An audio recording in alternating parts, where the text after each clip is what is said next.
Muchas gracias al equipo de INEDI Posgrado que me ha invitado a volver a mi tierra para presentarles temas que son de trascendencia a todas las personas que queremos ingresar al Estado o que ya estamos en el Estado y queremos hacer carrera. Mi nombre es Marco Machado, vengo trabajando los temas de tránsito a la ley de servicio civil hace algunos años, dedicado a los temas de consultoría, y actualmente laboro en la Oficina de Normalización Previsional. Ya les voy a contar un poco el proceso de tránsito con la experiencia que la Oficina de Normalización Previsional, como algunos la conocen, la ONP, la está viviendo, porque es la primera entidad pública que ha aprobado el cuadro de puestos de la entidad y es la primera entidad pública que ha sacado a concursos los puestos en el marco de la ley del servicio civil. Hablar de gestión pública es un todo y a la vez un nada. ¿Ya? ¿Por qué lo planteo de esa manera? Porque cuando hablamos de gestión pública estamos hablando del qué hacer en la administración, qué hacer en una entidad pública, y eso es un todo, ¿no? Pero a la vez, cuando les digo es un nada, voy en el sentido de, si no conozco los procedimientos, las normas, las herramientas, las metodologías por las cuales se rige el Estado, lo que yo haga no tiene impacto. Porque además, si no conozco, lo que yo haga va a ser regida por el temor a lo que me puedan decir, hacer, vigilar, controlar de acá a varios años, porque algún momento o si por allí nos va a caer. Entonces, conocer de gestión pública es muy importante. Por eso mi participación el día de hoy tiene un nivel muy alto de reconocimiento hacia INEDI, que ponga estos temas en la palestra además en ICA, ¿no? Estamos acostumbrados a tener eventos en Lima, que la gente se capacite, ahí hay una oferta muy grande y a veces a las regiones no se llega.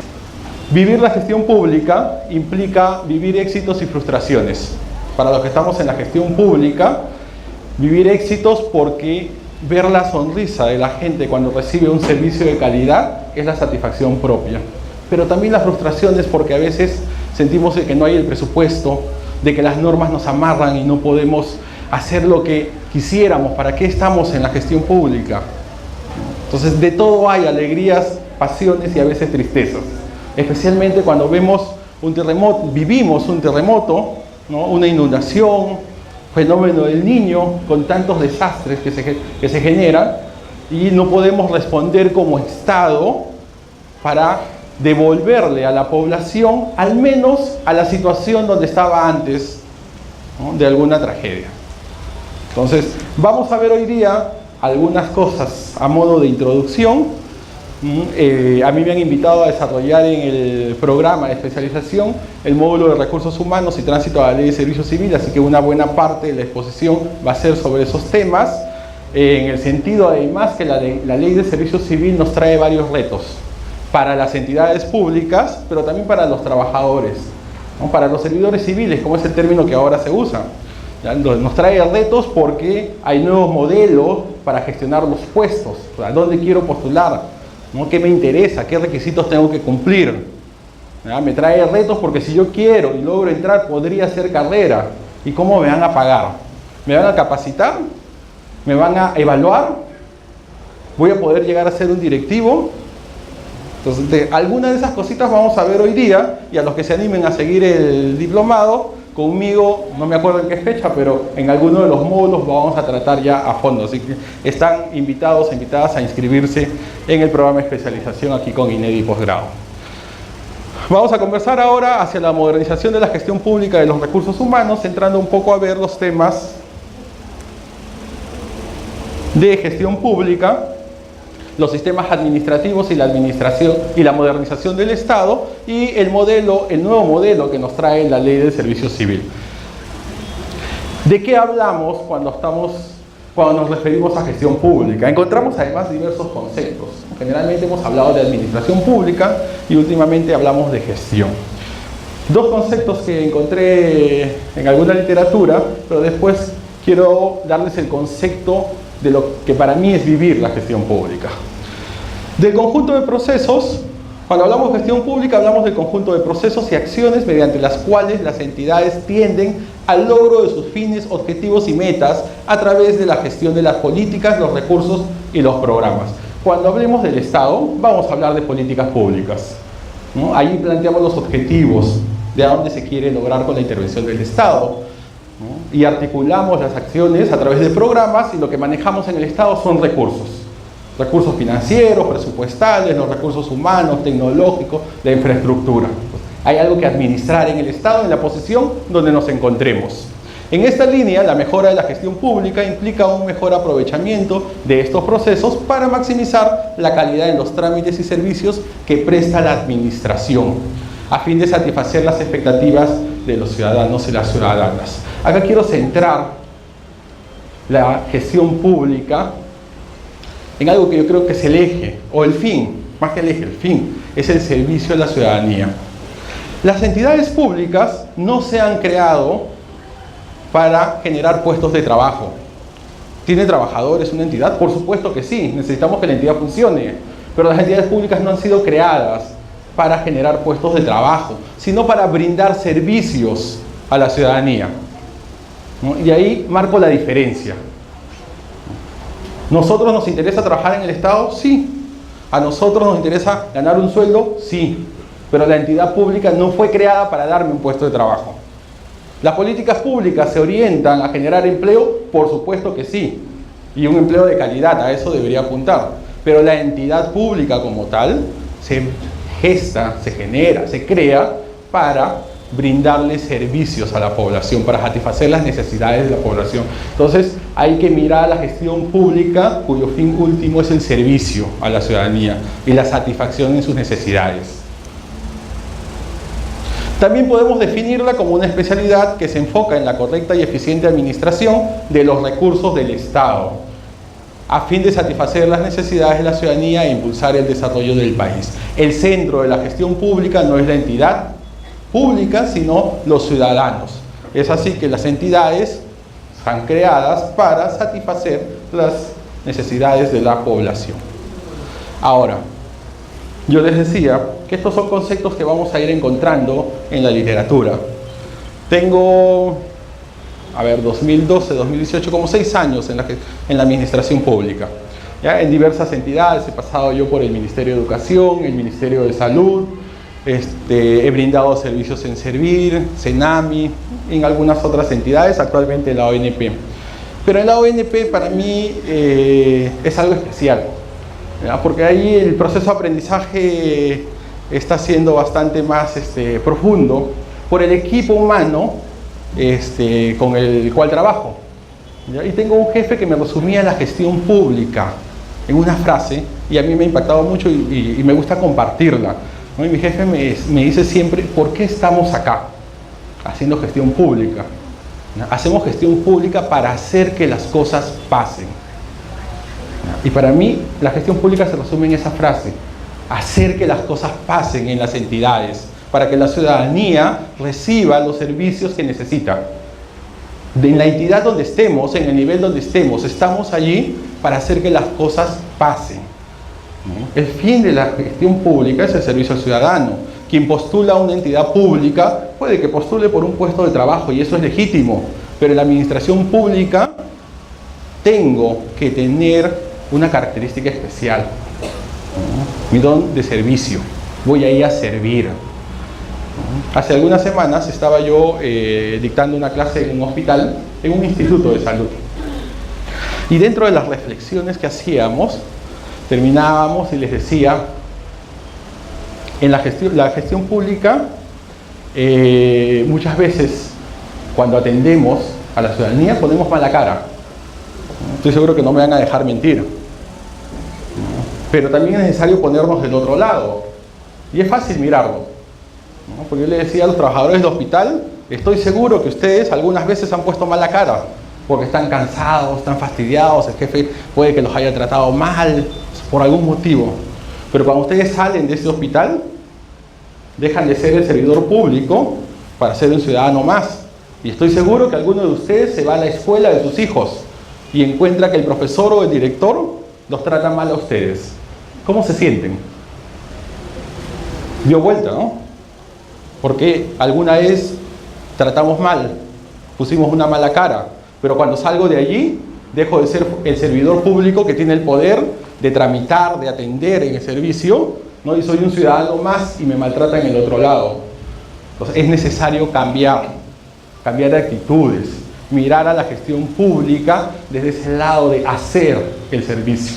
Hay que hacer que las cosas pasen. Para mí la gestión pública se resume en eso, la posibilidad que tenemos nosotros los servidores y las servidoras civiles de hacer que las cosas pasen. Que la población pueda satisfacer sus necesidades, ¿no? Depende de que nosotros hagamos bien nuestro trabajo. Pero para que nosotros hagamos bien el trabajo que nos han encomendado, para que cumplamos a cabalidad las funciones que debemos cumplir, deberíamos conocer cómo funciona el Estado. Si no me equivoco, el primero o el segundo módulo de este programa de especialización es Introducción a la Organización del Estado.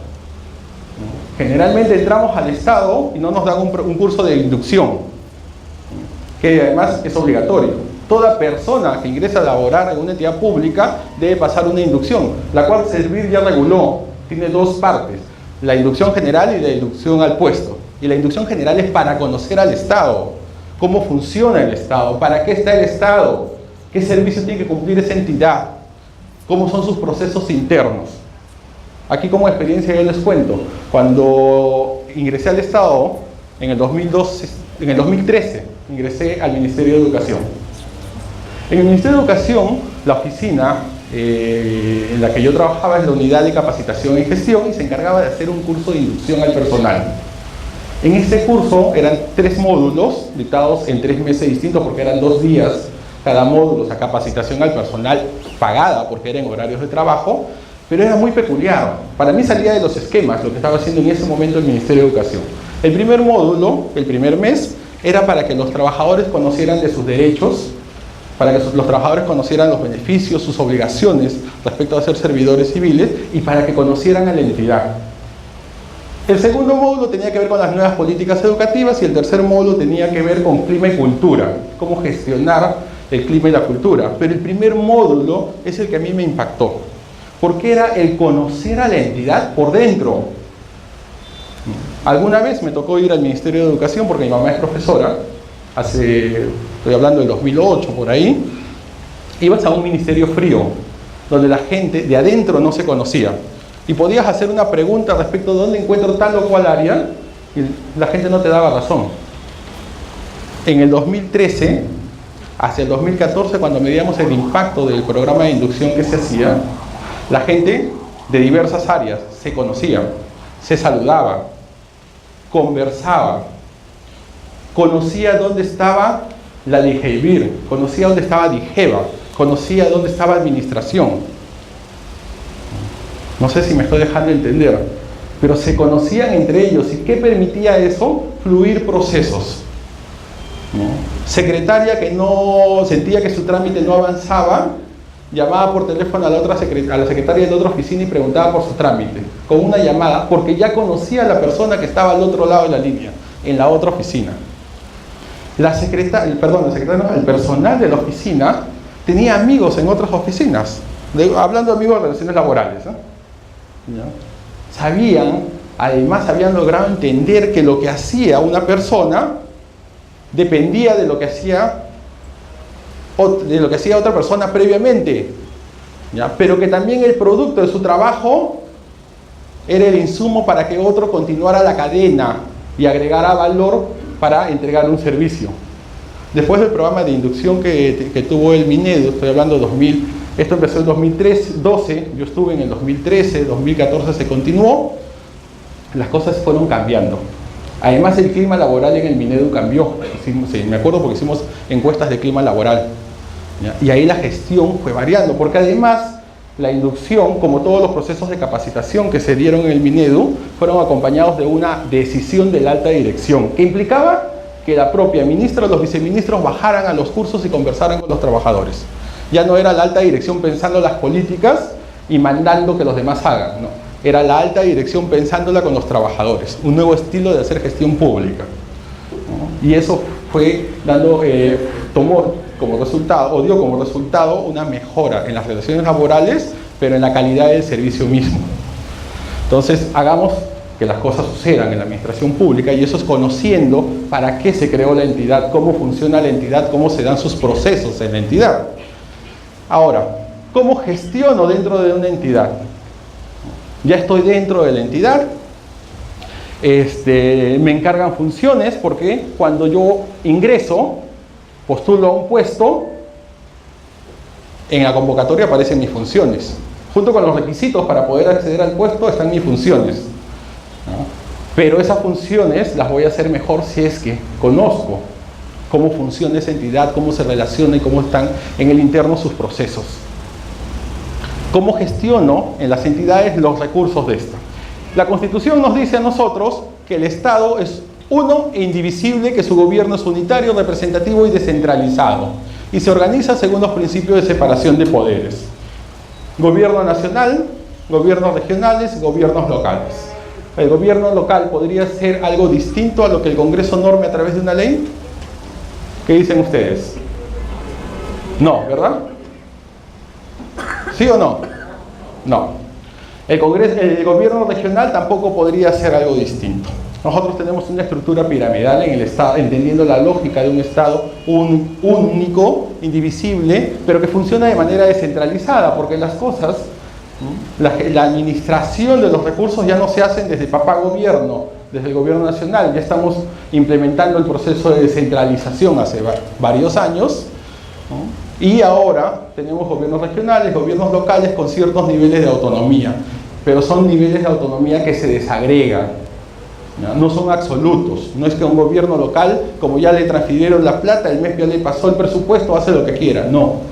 La administración de los recursos se hace de manera articulada, para lo cual el gobierno nacional, el Congreso de la República, hacia el 2007, dio una ley. En la ley la ley orgánica del Poder Ejecutivo creó los sistemas administrativos, que son los sistemas por los cuales las entidades están obligadas a manejar sus recursos, ¿ya?, en un solo procedimiento, de acuerdo a lo que el sistema determina. Ahora vamos a hablar de eso para entenderlo un poco mejor. Las entidades de la administración pública, sin distinción de nivel de gobierno o tipo de entidades, regulan la utilización de los recursos, promoviendo eficacia y eficiencia en su uso. O por lo menos así debería ser. Y lo hace a través de estos sistemas administrativos, que son el conjunto de principios, normas, procedimientos, técnicas e instrumentos mediante los cuales se organizan las actividades del Estado. Todos los sistemas administrativos son creados por una ley, ¿ya?, básicamente para la administración de los recursos, ¿ya? Y todos los sistemas tienen un ente rector, o sea, una entidad que, una vez que el Congreso o el Ejecutivo, a través de facultades delegadas, emite la ley y regula un sistema, hay un ente rector que se encarga de supervisar, emitir normas de desarrollo, directivas, herramientas para que el sistema funcione. Estos entes rectores constituyen una autoridad técnica normativa a nivel nacional. Los sistemas administrativos son transversales para todas las entidades públicas, ¿ya? No hay una que se escape.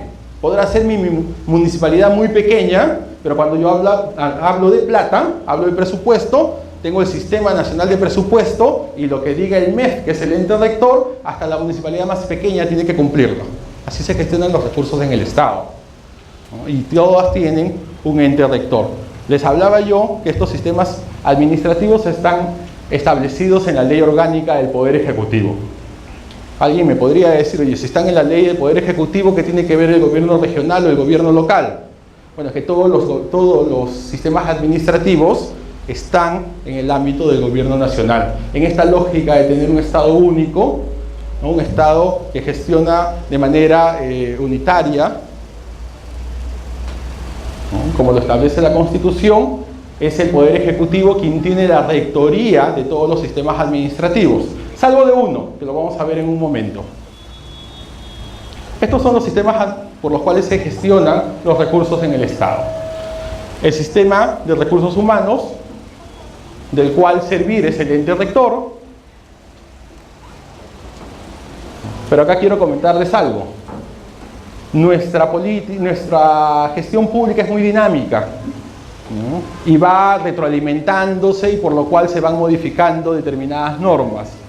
El decreto legislativo 1023 que crea a la Autoridad Nacional de Servicio Civil como ente rector del Sistema Administrativo de Gestión de Recursos Humanos ha tenido varias modificaciones, ¿no? Entonces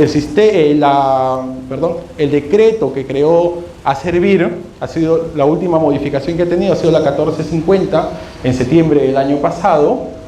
Ojo, es un decreto legislativo, ¿no? Cuando se llaman leyes, las da el Congreso. Cuando se llaman decretos legislativos, los da el Poder Ejecutivo porque el Congreso las autorizó. El Congreso emitió una ley, le dijo, delego facultades en el Ejecutivo para legislar, ¿no?, en mi nombre, ¿no? Le delego ciertas facultades en determinados temas, en determinado periodo de tiempo. Entonces se han emitido en septiembre del año pasado varios decretos legislativos, han modificado la normativa de los sistemas administrativos, ¿no? Estas modificaciones las van a ir viendo durante el programa de especialización. El 1450 modifica tanto el decreto legislativo 1023 que crea ASERVIR como también la propia ley del servicio civil. Luego les voy a comentar algunos de estos cambios. El otro sistema administrativo listado en la Ley Orgánica del Poder Ejecutivo es el de abastecimiento. ¿Qué regula el sistema de abastecimiento? Para que la entidad pública funcione necesita contratar bienes y servicios. ¿Cómo los contrato? A través de procesos de licitación, ¿no? A través de concursos públicos, una contratación directa. ¿Han escuchado las contrataciones menores de 8 UIT? Que le llaman las directas, no entra por ningún concurso. Bueno, aquí hablamos del sistema administrativo de abastecimiento. Su ente rector, el MEF. También tiene una modificación, esta no es una modificatoria. El decreto legislativo 1439 regula íntegramente el sistema de abastecimiento. Otro sistema público, otro sistema administrativo es el de presupuesto.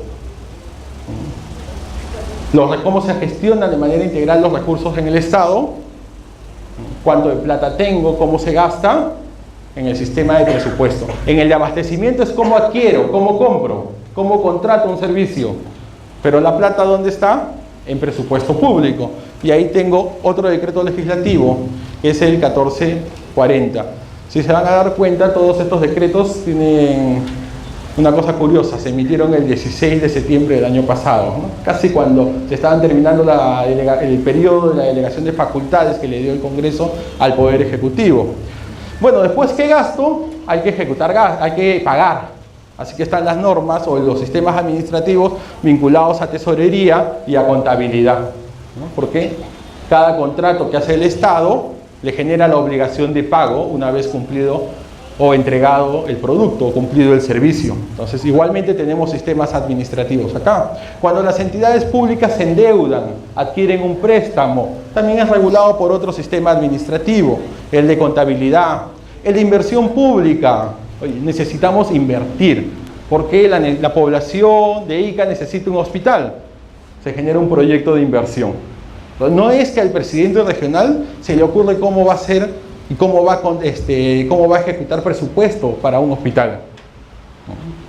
El cómo uso los recursos, tengo que ir mirando los sistemas administrativos que se regulan, ¿no? Pero si quiero hacer una inversión pública como construir un hospital, tengo que mirar las normas específicas que regulan la inversión, ¿no? Esta, respecto de la inversión, cómo diseño la inversión, la planifico para tener el proyecto, porque ya una vez teniendo el proyecto aprobado, si quiero sacarlo al concurso, quiero tener una licitación, voy a mirar las normas de abastecimiento. Y cuando ya tenga que ir pagando, voy a mirar las normas de tesorería y las normas de contabilidad.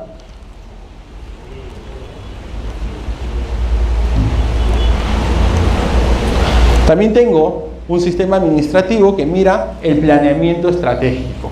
Porque en el Estado se supone que las cosas no van de manera desordenada, por el contrario, hay que articularlas, ¿no? Articulo las necesidades para poder articular también la inversión y tener inversión de mayor impacto, ¿no? Además, orientar el desarrollo del país a un objetivo común. Y para eso está CEPLAN, el Centro de Planeamiento Estratégico.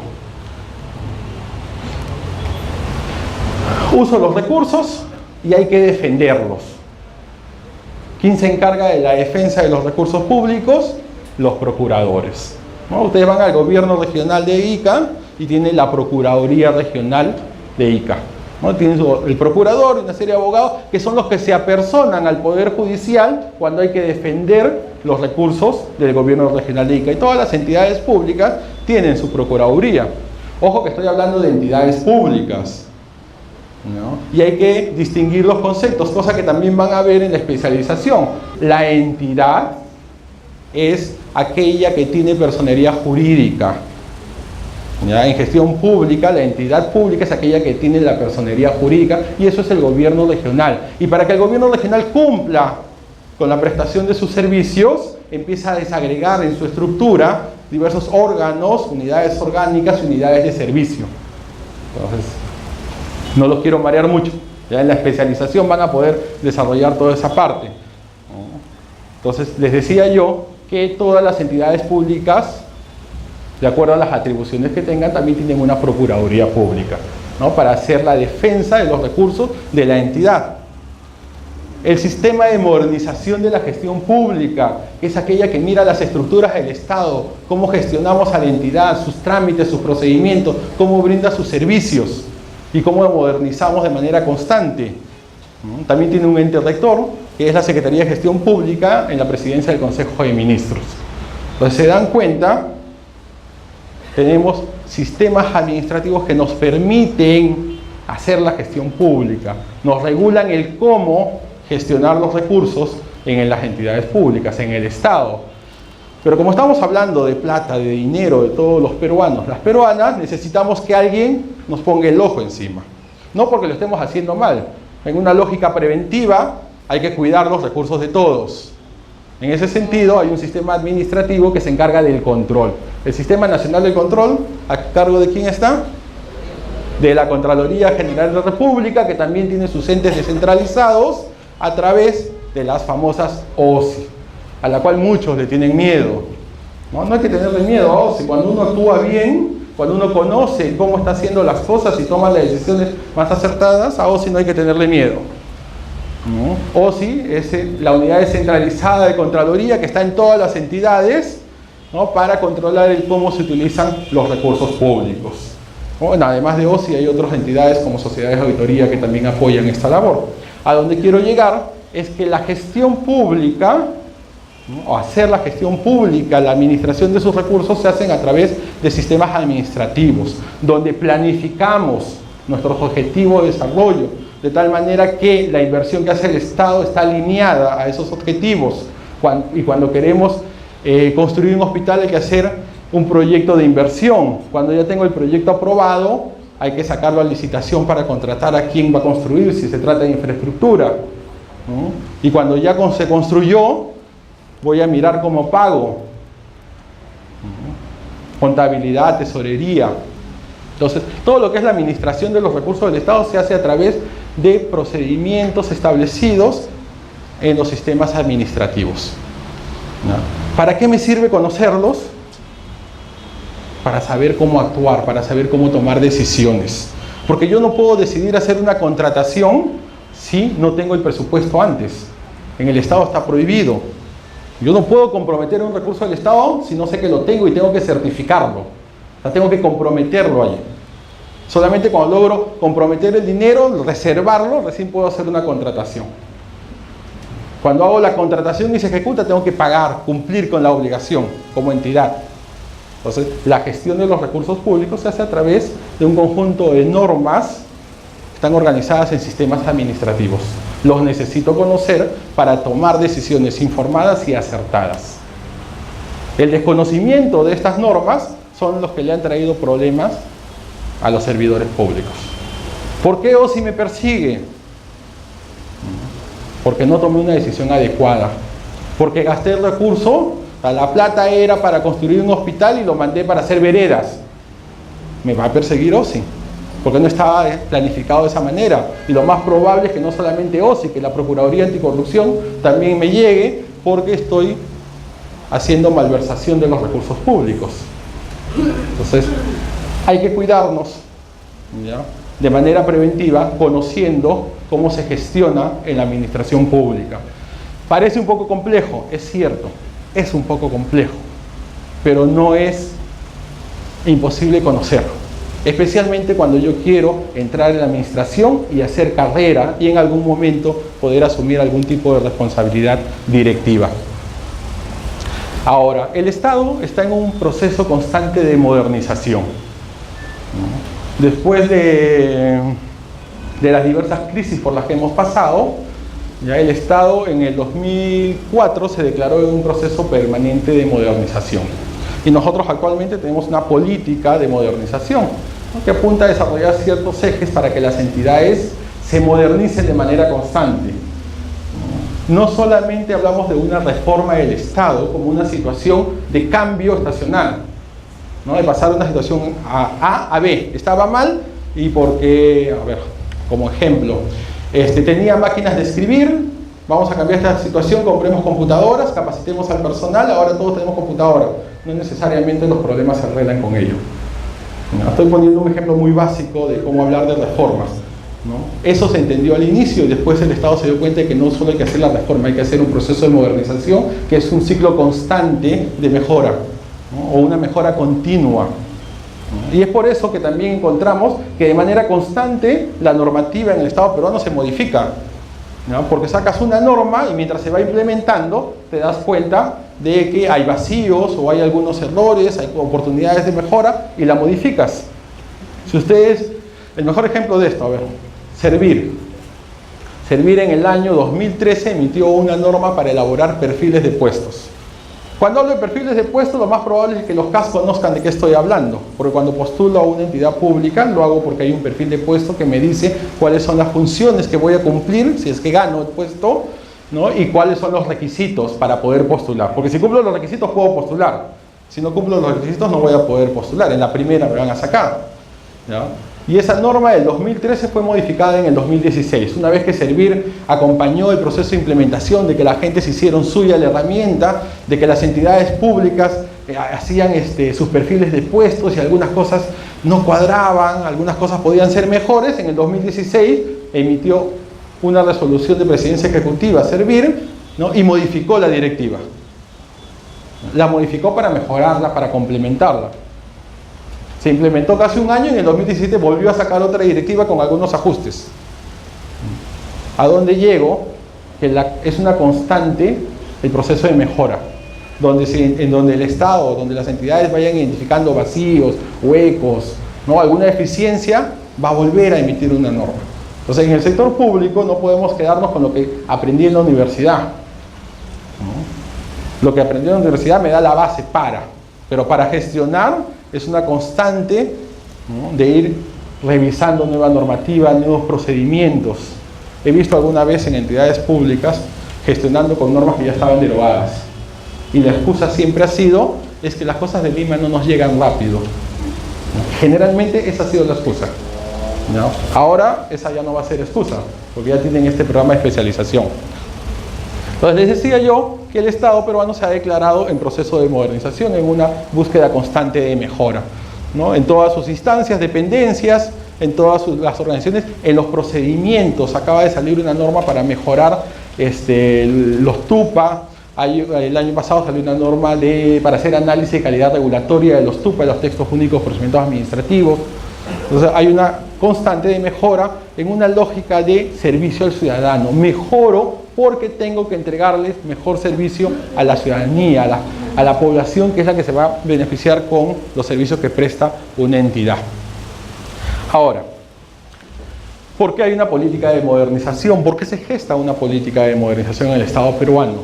Porque estábamos en un nivel de crisis, ¿no? Había ausencia de un sistema eficiente de planeamiento y problemas de articulación con el sistema de presupuesto público. Es una constante encontrar gobiernos regionales que van en una ruta y el gobierno nacional por otra. No articulan. Eso es un problema.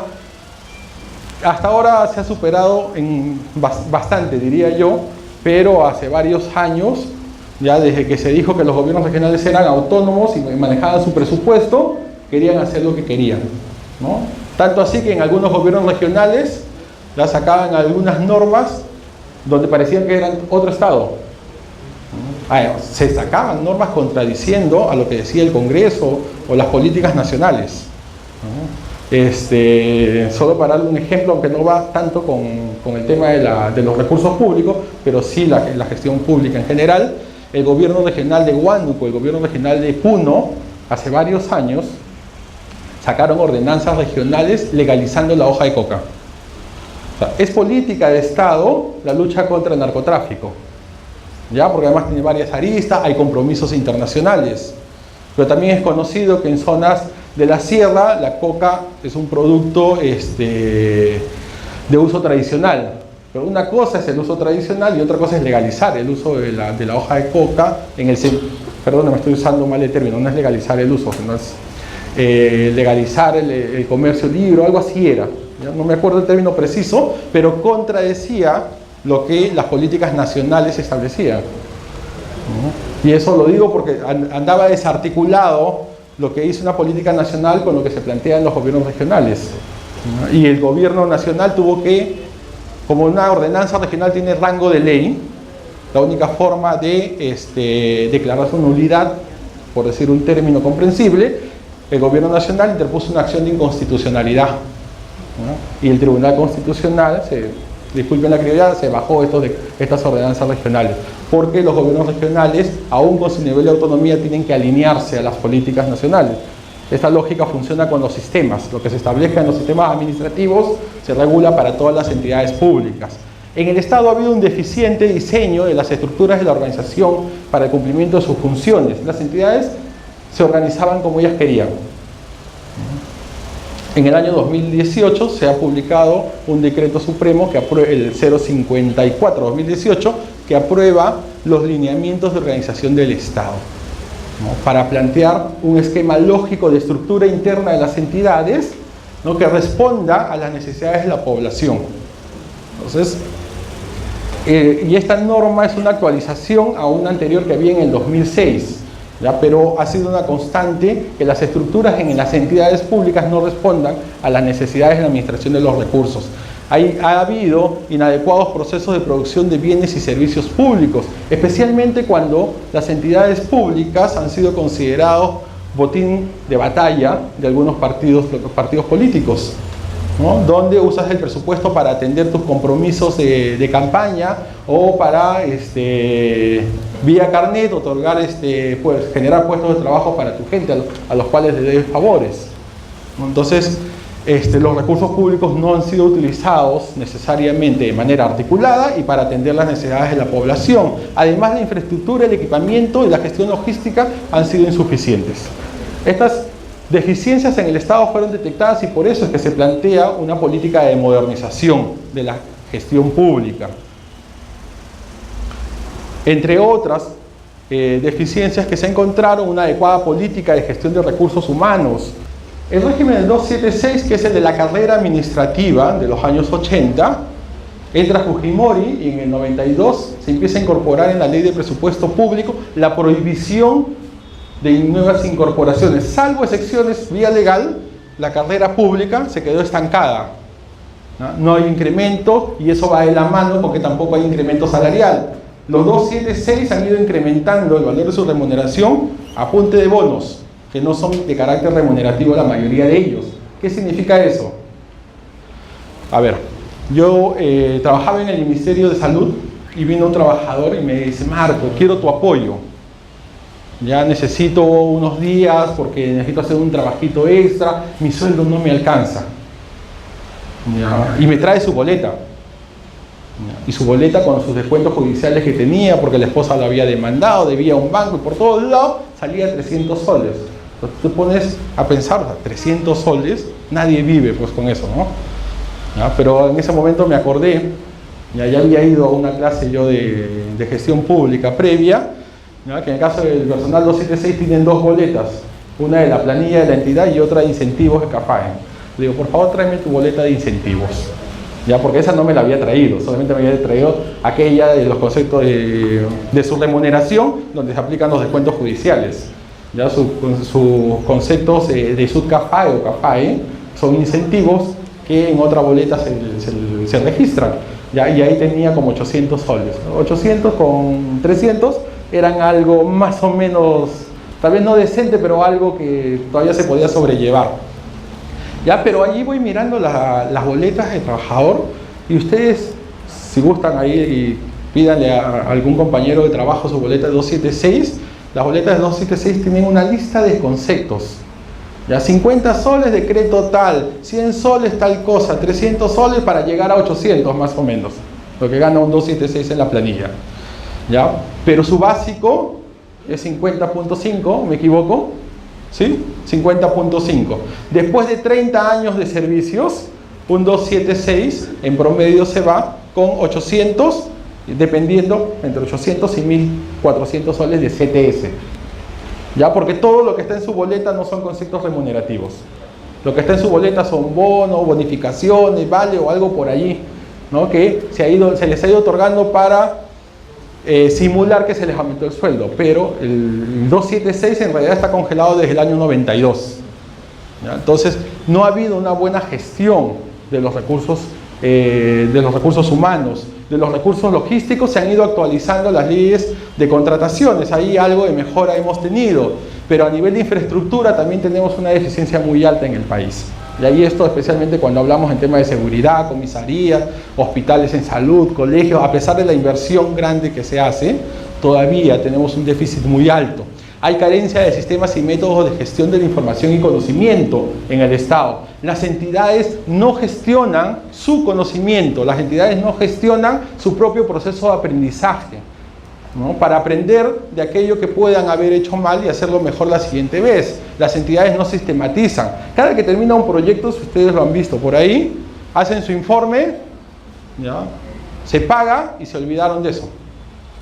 No hay áreas que le permitan a las entidades públicas coger esos informes, sistematizarlos y devolvérselos a las áreas para decirle, oye, hemos encontrado estas oportunidades de mejora.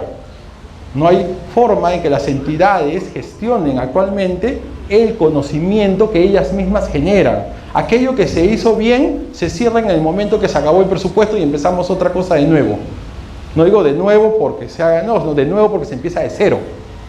Y las entidades, la gran mayoría, no tienen hasta ahora la capacidad de gestionar la información y el conocimiento que ellas mismas generan. Además de hablar de la débil articulación intersectorial e intergubernamental, que entre los niveles de gobierno conversen.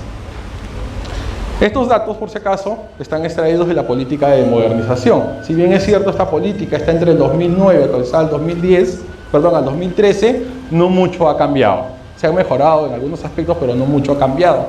En todo caso, lo que sí se plantea en la política de modernización es un nuevo esquema de mirar este proceso, ¿ya? Donde se trabaja en 5 pilares: políticas públicas, planes estratégicos y operativos que se modernicen y que respondan a las necesidades de la población; presupuesto por resultado, donde las entidades inviertan, no gasten. Inviertan, es un concepto distinto.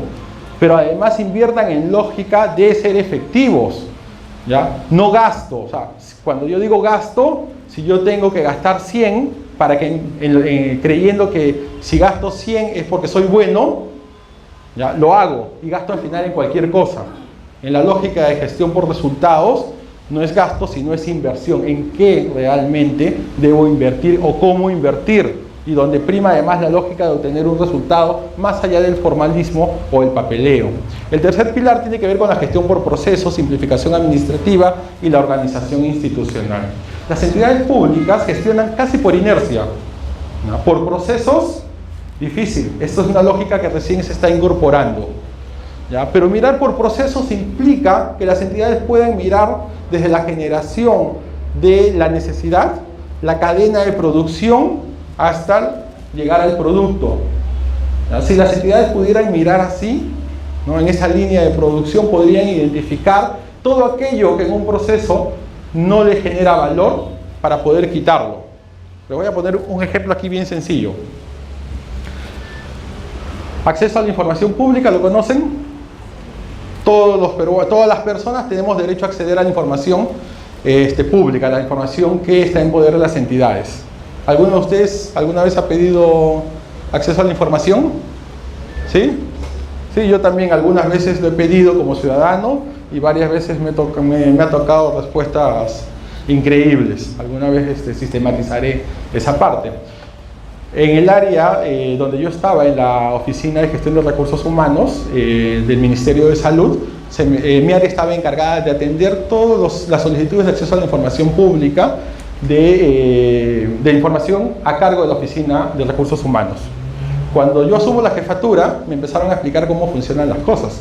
Entonces, si un ciudadano pide una información, lo hacía generalmente a través del SAIP, que era el aplicativo informático por la página web del MINSA. Entra, registra tu solicitud y en automático le llegaba al área que se había indicado. Llegaba a Recursos Humanos, lo atendía una de mis especialistas. Mi especialista imprimía la hojita, hacía un memo y me lo ponía para el despacho. Entre que hacía el memo, bueno, identificaba cuáles de las áreas podía tener la información, hacía el memo, me lo dejaba para el despacho un día. El acceso a la información eran 7 días de atención, hasta 7 días de atención. Entonces, mientras que yo hacía despacho, firmaba los documentos para llevarlo a la otra área, llegaban como a las 4 de la tarde y la secretaria de la otra área me decía, no, ya no recibo, mañana, no, porque ya no hago despacho, a las 4 cierra el despacho, la recepción de documentos páselo mañana, así que tenía que esperar hasta el día siguiente. Al día siguiente se lo llevábamos temprano, hasta que la otra jefa, que tenía que la dueña de esa información, revisara su despacho, eran como las 11 de la mañana. A las 11 de la mañana lo derivaba al subequipo que tenía que atender, responder esa solicitud. ¿Ya? Le derivaban el memo que yo había firmado. O sea, al subequipo le llegaba al tercer día, porque en el segundo día el otro equipo se encargaba de hacer el despacho.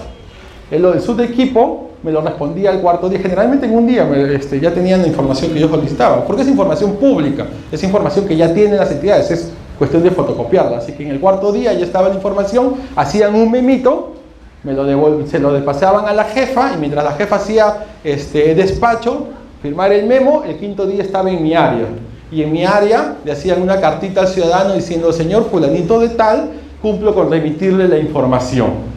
Y hasta que yo la firmaba, o sea, el 7º día, estaba entregada la información al ciudadano. ¿Cumplíamos con la ley? Sí, el 7º día estaba entregada la información. Pero yo no entendía por qué tenía que hacer memo. ¿Quién me pide la información? Un ciudadano o una ciudadana. ¿Qué le interesa a ese ciudadano? ¿Mis memos? ¿El memo de la otra jefa? ¿Qué le interesa? La información que está solicitando, ¿verdad? Entonces, cuando yo pregunté, ¿por qué hacemos memo? La respuesta en las entidades públicas es clásica. Así se hace aquí, doctor. Ah, bueno. ¿Y puedo cambiarlo? Pero, doctor, así siempre se hace aquí. Hay que generar evidencia por si acaso o si venga. A ver, por favor, explíquenme en qué parte del procedimiento dice que yo tengo que hacer memo. No, no lo dice, la ley no lo dice. La ley dice que yo le entregue la información al ciudadano. Entonces, quitemos los memos. Entonces, ¿cómo voy a generar evidencia? Si tú le atiendes al ciudadano su pedido en un día, 2 días o 3 días, yo no tengo necesidad de generar la evidencia, porque lo que voy a tener es la constatación de la satisfacción del ciudadano, ¿no? O sea, la recepción del documento que él está pidiendo es lo que necesita auditarme el OSI o quien quiera que lo haga, ¿no? Así que me fui a conversar con cada uno de los jefes y les decía, a mí la solicitud me llega en virtual, porque es un aplicativo del MINSA. ¿Necesitas un memo? Te lo puedo bajar por correo. Me lo pasan por correo, Marco.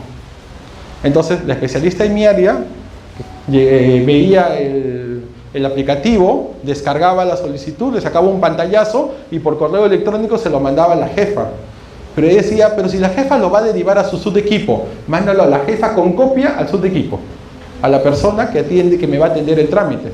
Cumplo con notificarle a la jefa, ¿no? Por un tema de formalidades, pero a la vez la jefa sabía que ya la persona del subequipo que tenía que atender el trámite también tenía conocimiento. O sea, los 3 días que se demoraba el procedimiento en llegar a la persona que tenía que atenderlo se redujo a un par de horas. 3 días en 2 horas.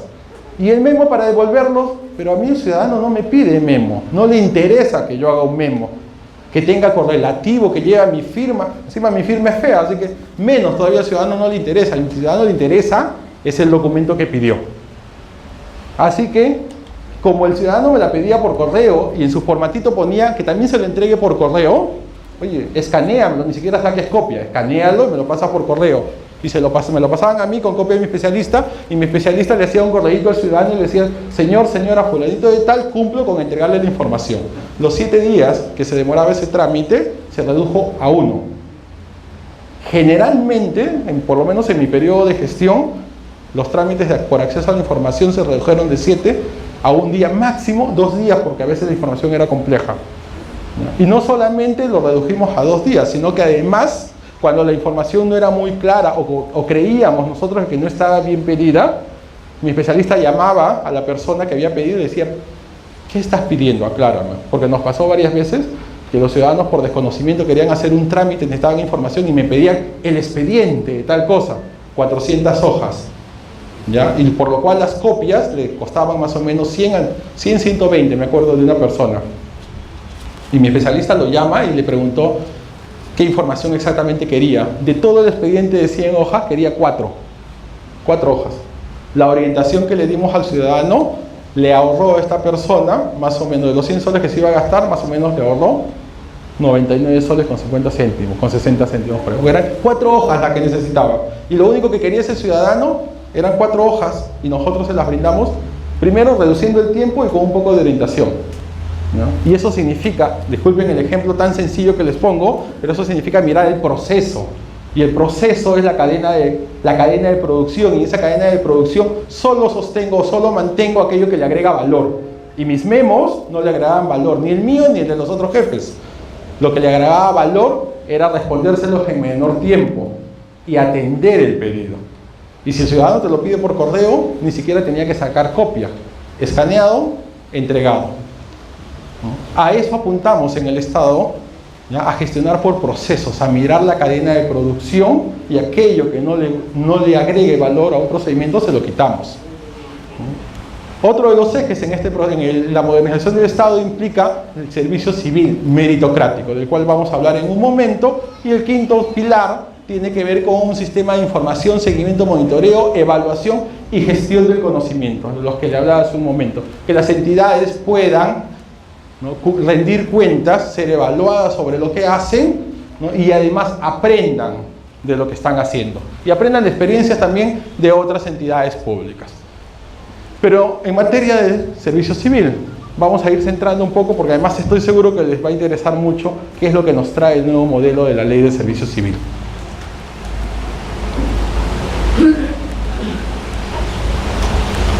En el 2008 se crea la Autoridad Nacional de Servicio Civil. Ya la conocen, ¿verdad? ¿Sí? Servir es archiconocida, ya todo el mundo sabe qué es servir. Pero cuando hablamos de servir, estamos hablando de los recursos humanos, uno de los sistemas administrativos.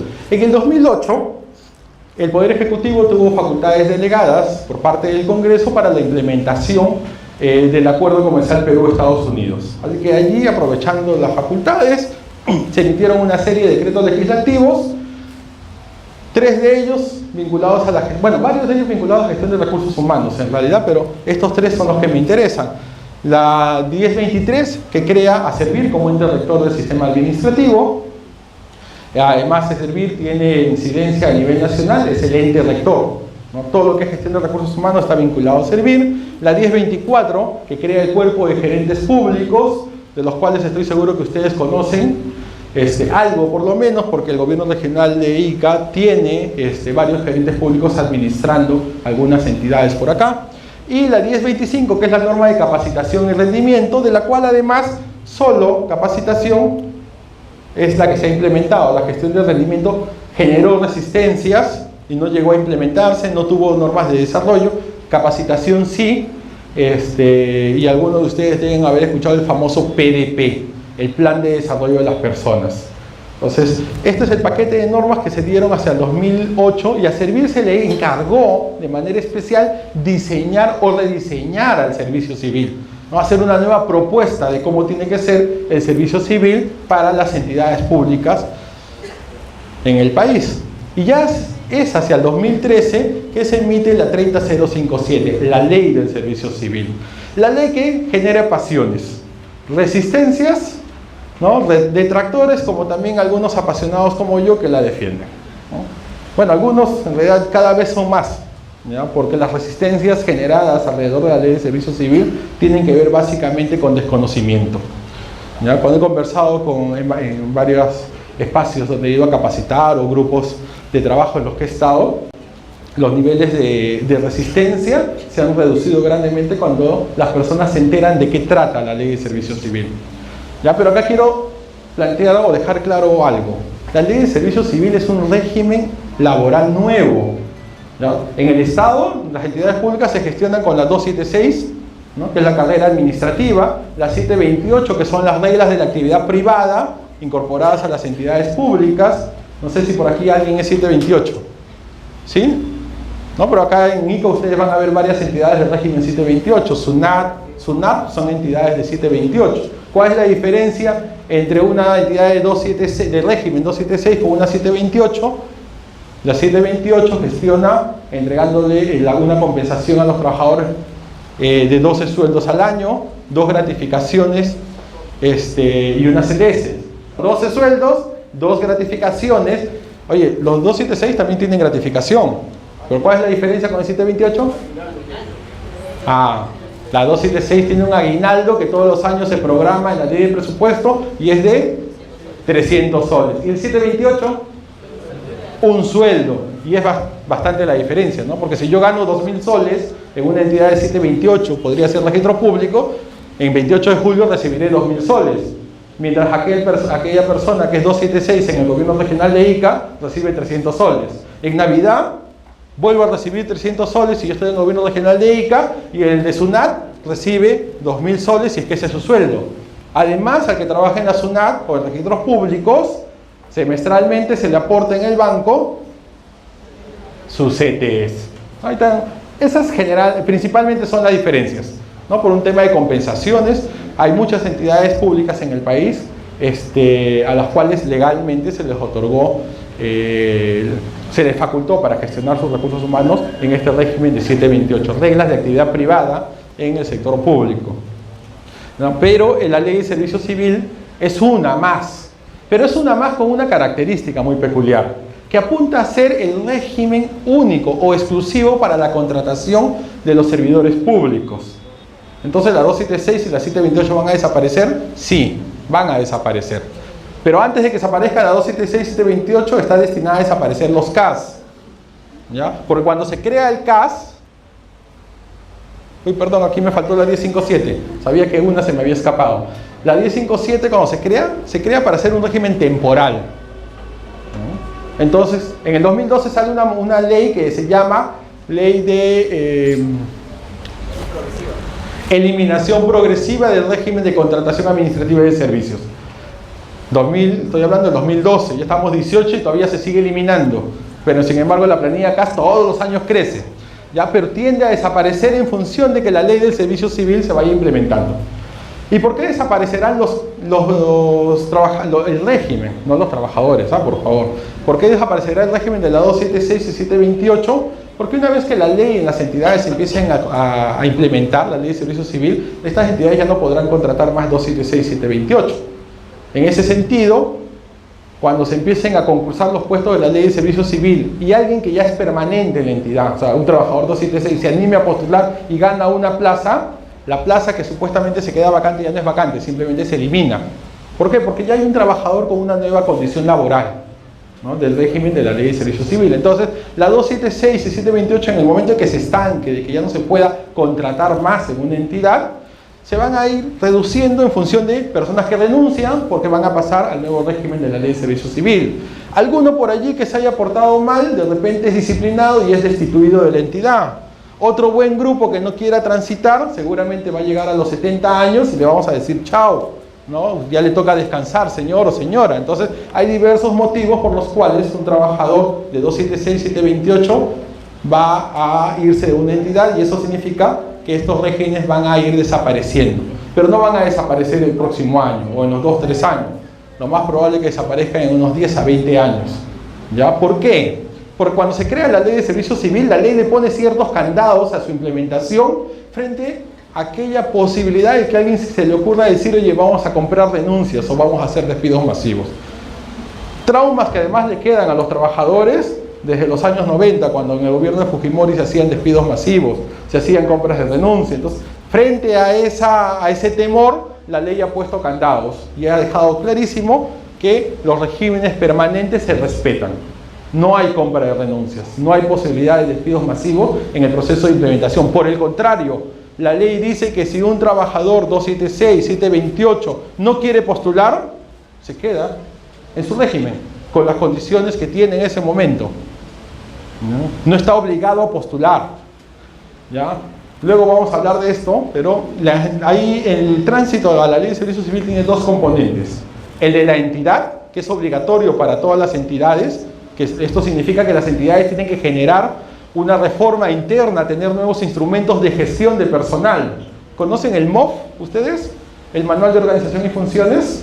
Ya, ese MOF desaparece porque se va a crear el Manual de Perfiles de Puestos.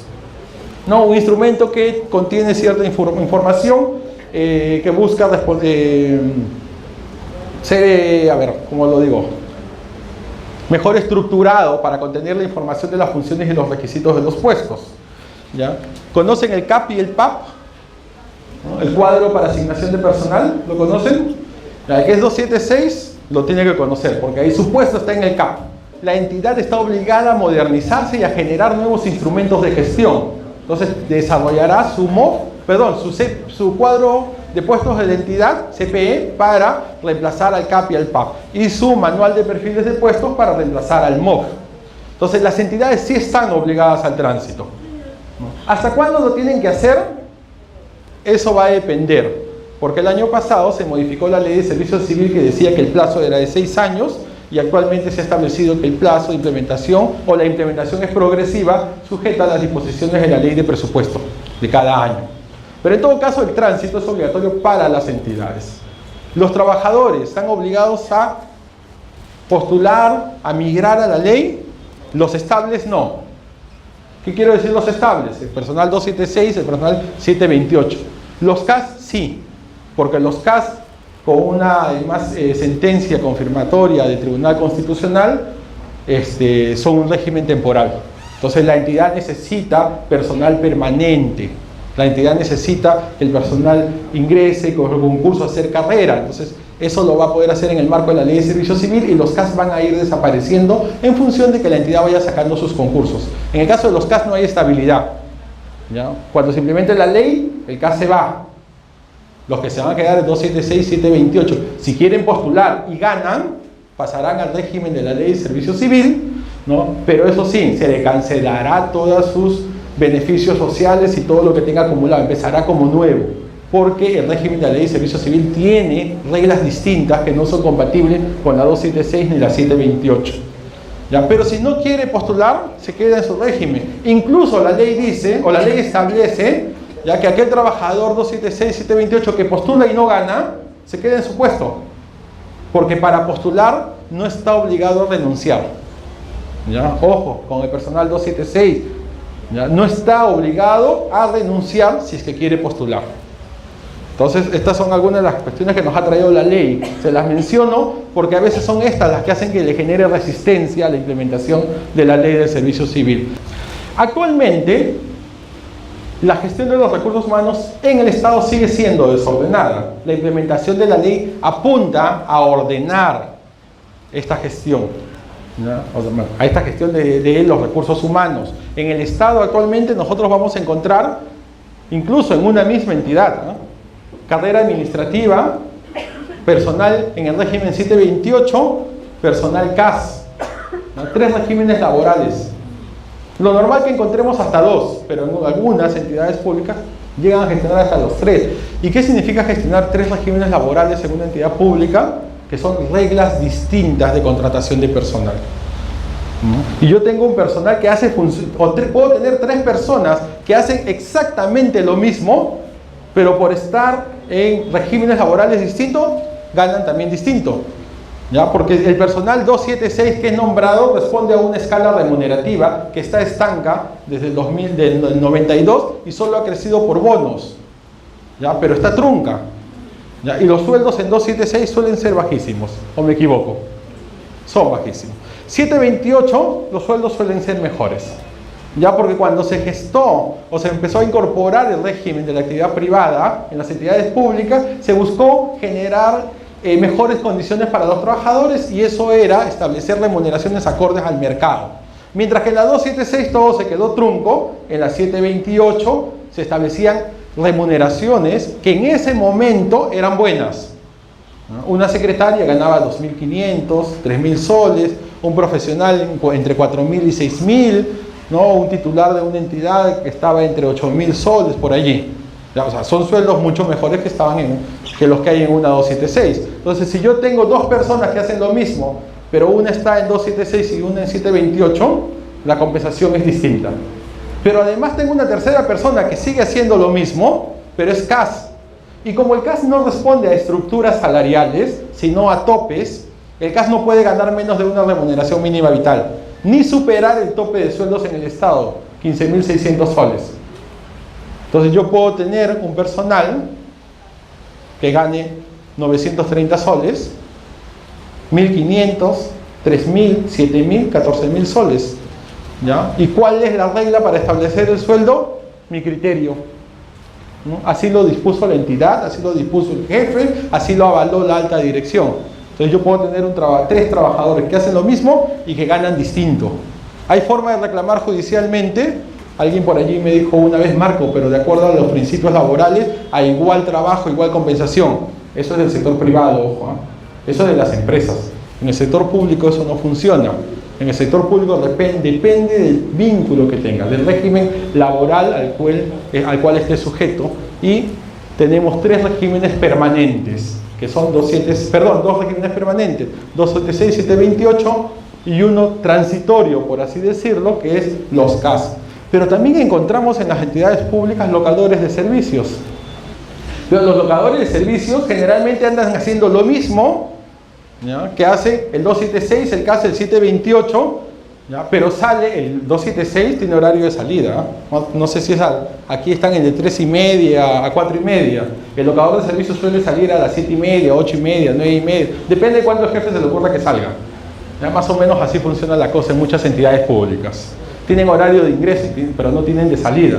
Pero ojo, si los locadores no tienen horario, legalmente no tienen horario, tampoco tienen funciones, tampoco tienen jefe. Los locadores son contratados para brindar un servicio a la entidad, y en función del servicio entrego mi informe, me dan la conformidad y chao. ¿Ya? Pero Servir en algún momento hizo un mapeo y encontró gobiernos regionales cuyo personal que hacía funciones permanentes en un 60% eran locadores. ¿Ya? O sea, ¿qué significa ser locador? No tener hora de entrada, o sí tener hora de entrada en realidad, porque se la controlan, ¿ya?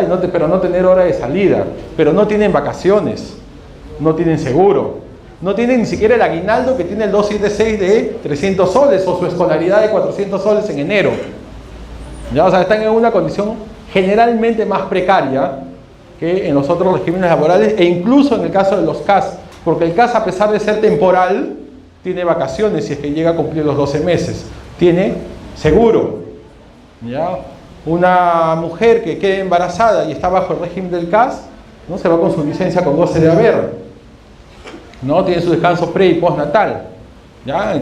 Los locadores, a ver, locadora que quede embarazada sin nada, no tiene seguro, a ver allá cómo se lo paga, ¿no? Son realidades en las cuales vivimos actualmente. Entonces, esto es parte del desorden normativo que aún tenemos en las entidades públicas. Pero además hay otras formas en las que se vincula personal al Estado. Cuerpo de gerentes públicos, les comentaba que ustedes tienen varios en la región Ica. Fondo de apoyo gerencial y personal altamente calificado, que no creo que lo tengan acá. El personal altamente calificado es una modalidad de contratación para los ministerios, pero en el caso del Fondo de Apoyo Gerencial, el FAG y el PAC, son modalidades de locación de servicios que pueden pasar el tope máximo que se le permite ganar a un locador. Un locador, igual que un CAS, está sujeto al tope de 15.600 al mes. Un FAG podría llegar hasta los 18.000 soles, y un PAC en un ministerio, a ver, un 276 me va a entender con esto. Un PAC en un ministerio que tenga nivel F6 puede llegar a ganar 25.000 soles mensuales. ¿ya? El FAG llega hasta 18.000 más o menos. Yo he estado en un ministerio donde todos los directores generales, la mayor parte de directores generales son de nivel F5 y ganaban 20.500 soles mensuales. ¿Ya? No digo que esté bien o que esté mal, ¿ya? Porque además Lima es otro tipo de mercado, ¿ya? Pero son otros tipos de contrataciones que van a ser superadas en el momento que se implemente la ley de servicio civil, porque apuntamos a tener un régimen único de contratación, ¿no? Donde las entidades solo contraten bajo un solo esquema, un solo modelo y únicas reglas laborales a sus trabajadores, y eso es la ley de servicio civil. Les decía en ese sentido que la ley de servicio civil establece un régimen único y exclusivo para las personas que prestan servicios al Estado, y su finalidad es que en las entidades del Estado se alcancen mayores niveles de eficiencia y eficacia y se presten servicios de manera que efectivamente se presten de calidad a través de un mejor servicio civil. Cuando decimos a través de un mejor servicio civil, estamos hablando de las personas seleccionadas a través de un proceso meritocrático que sea transparente, con igualdad de oportunidades, y que la persona cuando esté adentro no tenga un proceso de mejora continua a nivel personal, y eso son normas de capacitación que también se han establecido para las personas que trabajan en el Estado. La ley de servicio civil me trae un nuevo modelo. Algunas cosas buenas se han jalado de la 276, algunas cosas buenas se han jalado de la 728. Se ha jalado el esquema de hacer carrera. En la 728 no se hace carrera. Cuando ustedes se dan cuenta, a una empresa el Estado no le puede regular una carrera, porque no le va a decir, oye, entra como profesional 1, va a pasar a profesional 2 o 3, no le establece niveles. Entonces, cuando estas reglas se incorporan al sector público, viene con esos defectos. Viene mejor sueldo, pero no viene carrera. En cambio, la 276 sí tenía una estructura de carrera. Entonces, el modelo de carrera lo coge la ley de servicio civil, pero en un esquema distinto, y le coge el esquema de compensación económica respecto a tener 12 sueldos, sus 2 aguinaldos equivalentes a un sueldo y una CTS equivalente al sueldo también. Pero también establece una nueva clasificación para los servidores. Y lo que la ley dice es que hay 4 grupos de servidores en las entidades públicas. Funcionarios públicos, que suelen ser los titulares de las entidades o aquellos que la ley disponga. Los directivos públicos, que son aquellos que tienen la capacidad de decisión. Los servidores civiles de carrera, que son aquellos que están haciendo o cumpliendo las funciones principales en la entidad. Y el personal de apoyo, ¿no? Aquellos que le dan soporte operativo, manual, de complemento, ¿no? para que las entidades funcionen. En función de este modelo se van estableciendo ciertas reglas, ¿no? Principalmente las reglas de compensaciones, que las voy a mencionar más adelante. Pero ya lo que quiero llegar es que hay un nuevo modelo para organizar al servicio civil. En la ley o en el modelo que trae la ley de servicio civil, tal cual se ha planteado en el reglamento y complementado con las directivas que ha emitido Servir, ya no estamos hablando de grupos de servidores en función de su título académico. En una entidad pública, 276, vamos a encontrar, ayúdenme por favor, auxiliares, técnicos y profesionales. Algunas entidades de 728 cogieron ese modelo, lo han tratado de seguir, pero eso está en función de mi cartón. ¿Qué cosa estudié o qué nivel de estudios llegué para tener un puesto en el Estado? En el marco de la ley de servicio civil, ese modelo se descartó para pasar más bien a un modelo de funciones, y la responsabilidad que generan estas funciones son las que te establecen un nivel. ¿Qué quiero decir? Que yo puedo encontrar a personas en un mismo nivel, ¿ya? Nivel de carrera, con remuneraciones incluso similares, pero que cuando vaya a ver sus logros académicos, los requisitos que se le pidieron, sean totalmente disímiles. Por ejemplo, yo puedo tener un puesto de un especialista legal en asesoría jurídica, y para ser especialista legal tengo que tener título de abogado, y lo más probable es que me pidan colegiatura y me pidan hasta la habilitación, dependiendo las responsabilidades que tengan. Pero si yo me voy a mirar un puesto de un especialista en tecnologías de la información, en la famosa Oficina de Tecnologías de la Información en OTI, ¿qué creen ustedes como requisito se le va a pedir a un especialista de tecnologías de información que está viendo las redes, la infraestructura tecnológica, los aplicativos, desarrollando aplicativos para la entidad. ¿Título universitario? Bien difícil, ¿no? Que encuentre a alguien con título universitario, porque ese tipo de funciones las desarrolla aquel que tiene un título técnico. Entonces, voy a encontrar personas que en el mismo nivel no se le pidan los mismos requisitos, porque ya el servicio civil no se organiza en función de mi grado académico o de mis estudios, sino del peso que tengan las funciones. ¿Ya? Y según las funciones se establecerán los requisitos para los puestos. ¿Ya? Si un puesto necesita que yo tenga título, se me exigirá para postular título universitario.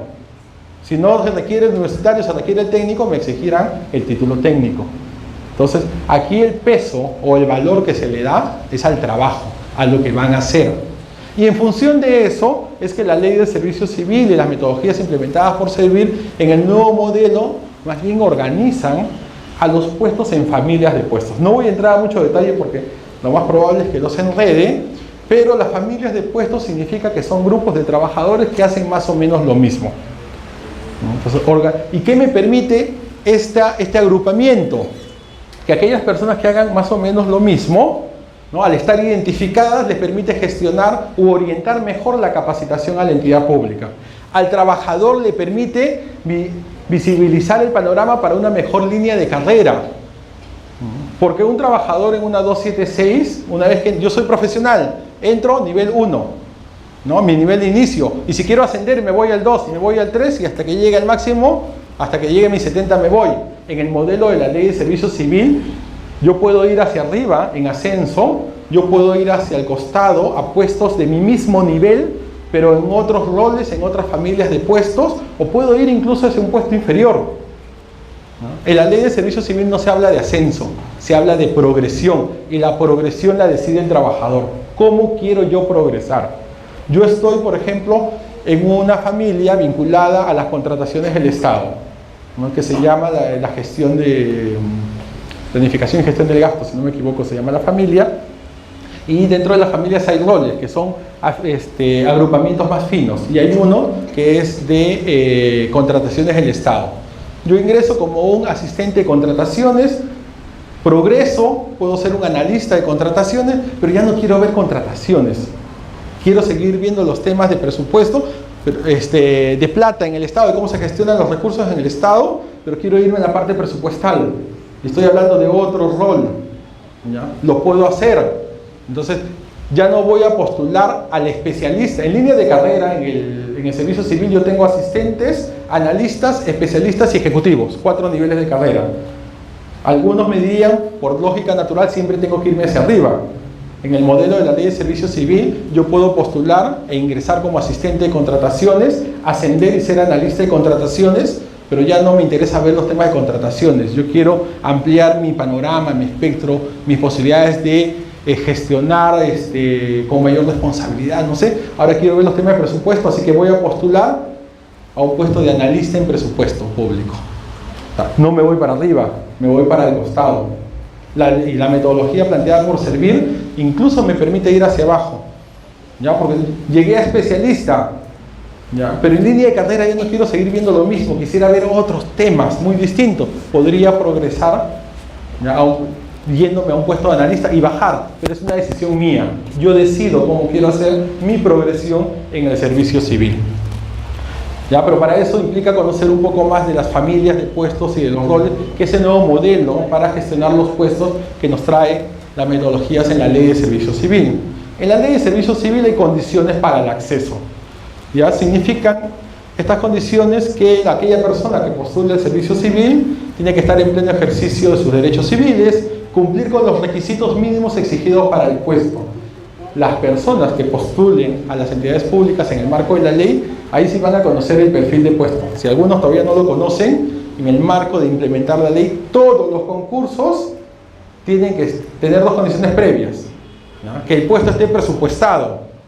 ¿Ya? Pero antes de estar presupuestado, el puesto tiene que tener un perfil de puesto aprobado, donde están las funciones y los requisitos.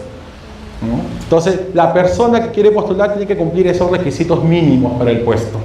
¿no? Para cualquier puesto en una entidad pública, además de no tener condena por delito doloso, no estar inhabilitado administrativa o judicialmente. La nacionalidad peruana no es una exigencia en la administración pública en el marco de la ley, salvo que esta exigencia se haya definido por naturaleza del puesto o porque una ley así lo obligue. Por ejemplo, para ser ministro de Estado, tengo que ser peruano. Si quiero trabajar en la dirección de inteligencia, tengo que ser peruano, ¿verdad? Porque la inteligencia del Estado no va a ir un extranjero, ¿ya? Pero para trabajar en una administración, en una entidad pública cualquiera, por decirlo de alguna forma, o sea, no tiene por qué ser requisito ser peruano, ¿no? Algunos me están mirando y me están preguntando con sus ojos si los venezolanos pueden postular. Sí, si es que cumplen los requisitos del puesto podrán postular. No significa que van a ganar. Los concursos apuntan a ser transparentes, meritocráticos y en igualdad de oportunidades.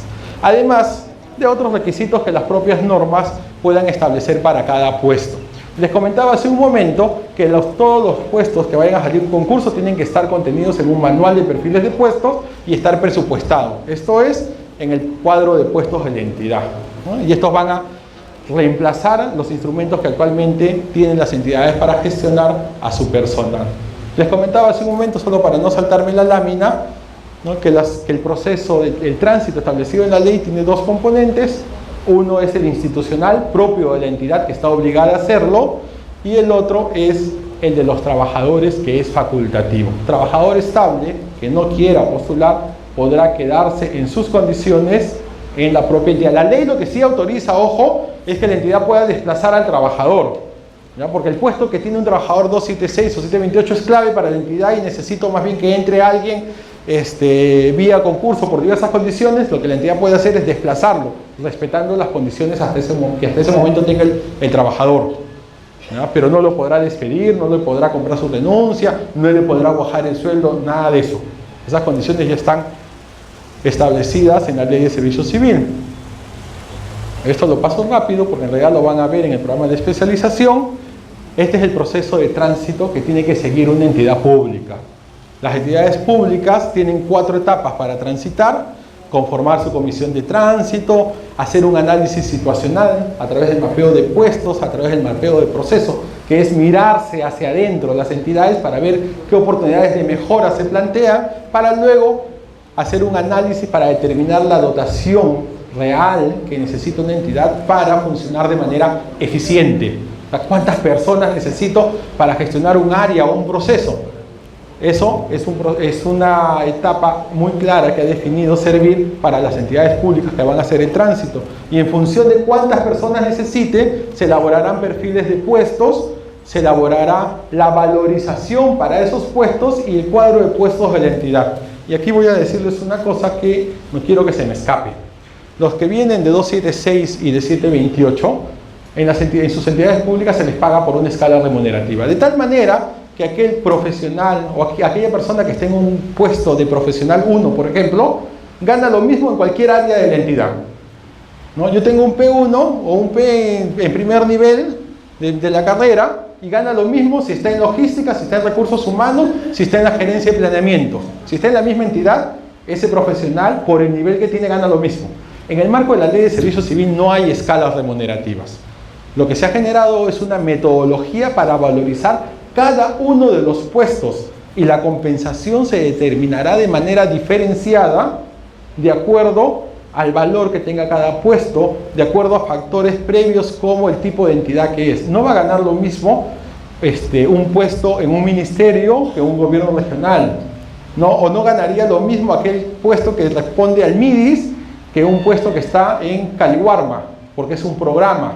Entonces las compensaciones se establecen en función del tipo de entidad, dentro de la entidad, mi posición en la estructura organizacional, y cuando ya tenga definido eso, qué tipo de funciones cumple ese puesto, ¿no? Y aquí sí quiero hacer una distinción.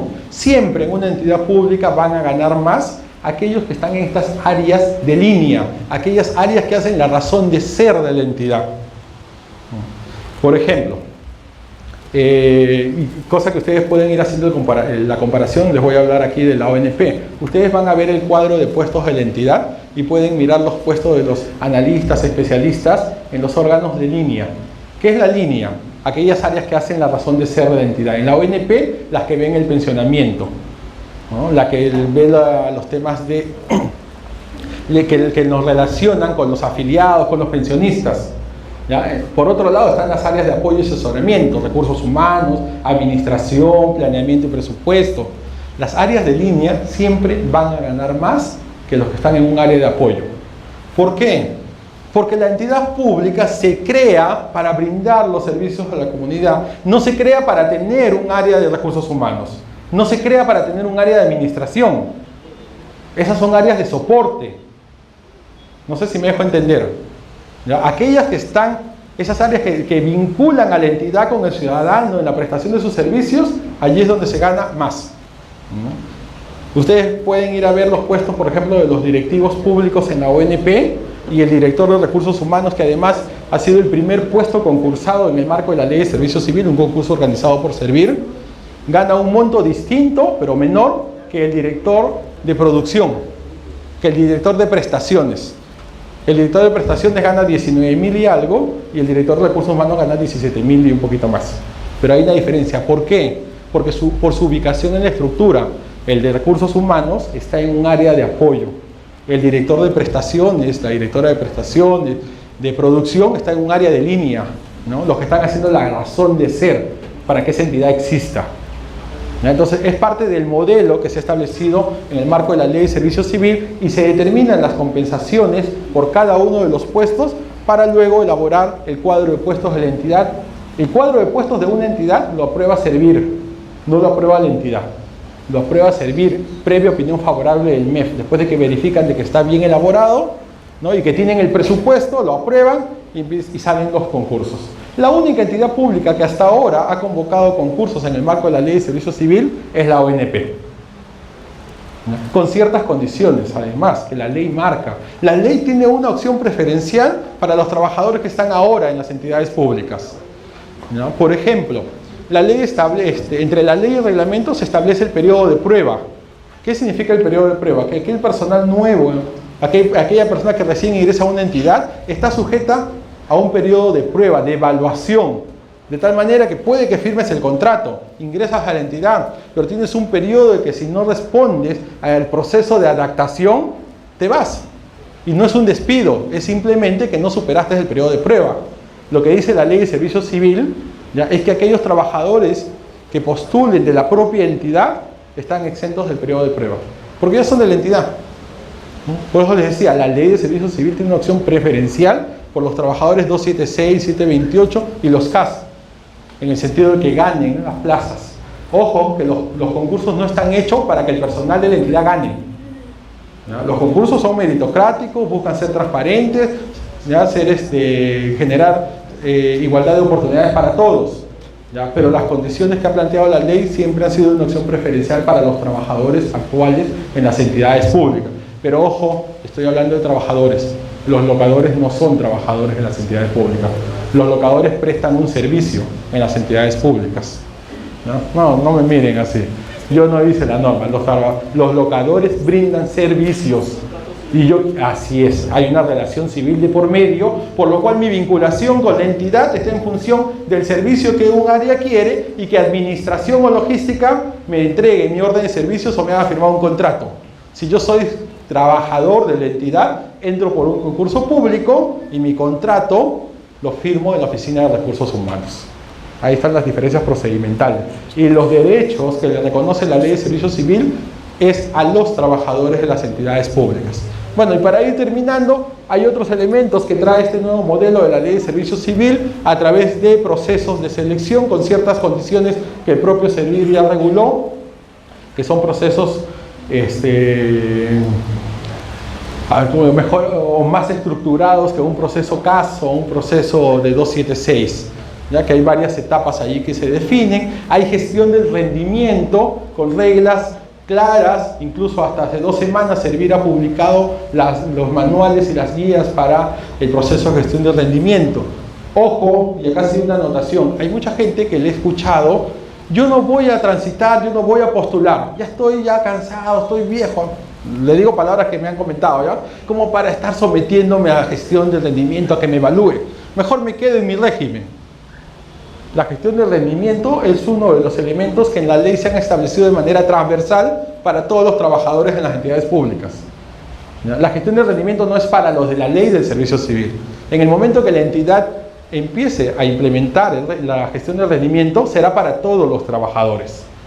No solamente para los de la ley, no para todos, sean 276, sean CAS, sean 728. También nos trae normas específicas respecto a la gestión de la capacitación, que creo que la conocemos mejor en función de que tenemos el PDP. Hay un nuevo modelo para la gestión de los derechos colectivos respecto a la negociación colectiva, huelga y sindicación. El Congreso de la República aprobó una ley sobre negociaciones colectivas que el Poder Ejecutivo la ha observado. Esperemos que el Congreso reflexione y no insista en ese proyecto de ley que aprobó, porque tiene muchos elementos que van en contra de las entidades públicas y de sus posibilidades presupuestales. En el Congreso no han entendido que administrar y gestionar una entidad pública es distinto a gestionar una empresa, y esperemos allí que el Poder Ejecutivo haya hecho un buen planteamiento para que reflexionen los congresistas y no insistan en la ley como la aprobaron originalmente. La gestión por competencias es un elemento que también trae la ley de servicio civil, entendido a que más allá de buscar el cumplimiento de requisitos para un puesto, también se busca que las personas sean competentes, ¿no? Y es distinto tener, si yo me voy a asesoría jurídica, el requisito va a ser que tenga título profesional.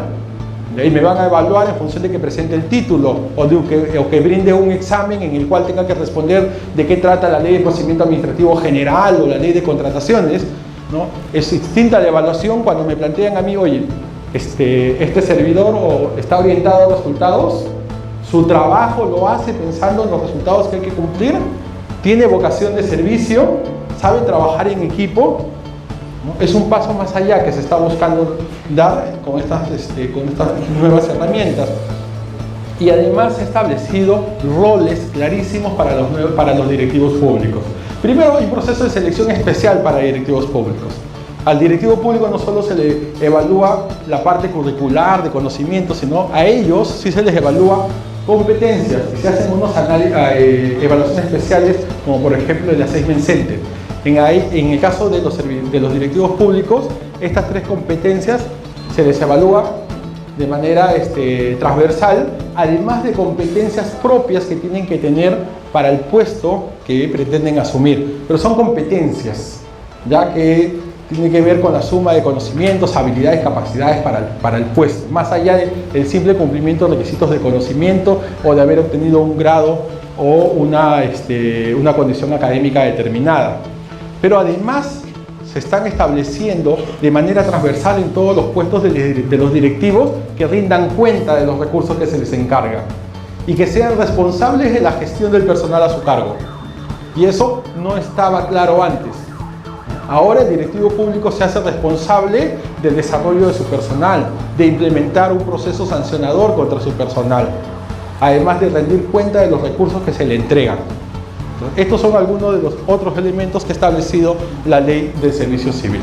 Y espero, con mi exposición, más que aprender de la ley, porque es un tema complejo, por lo menos espero haber puesto allí la semilla para que ustedes puedan, primero, bajar las resistencias a la implementación al tránsito de la ley, pero por otro lado puedan ir sumando, investigando, analizando estos elementos que les hemos planteado para que vean más bien que la ley nos plantea una nueva oportunidad y una mejor oportunidad para la gestión de los recursos humanos desde el lado de la entidad pública, pero también del lado de los trabajadores, de los servidores civiles, en el sentido de voy a tener mejores condiciones para la capacitación, tengo la oportunidad de definir mi línea de carrera, hacia dónde quiero ir. Y además en el esquema del diseño de la ley de servicio civil definitivamente sí se han planteado mejores compensaciones respecto a las que actualmente están en las entidades públicas, ¿no? Especialmente mirando el esquema remunerativo en el decreto legislativo 276. Muchas gracias.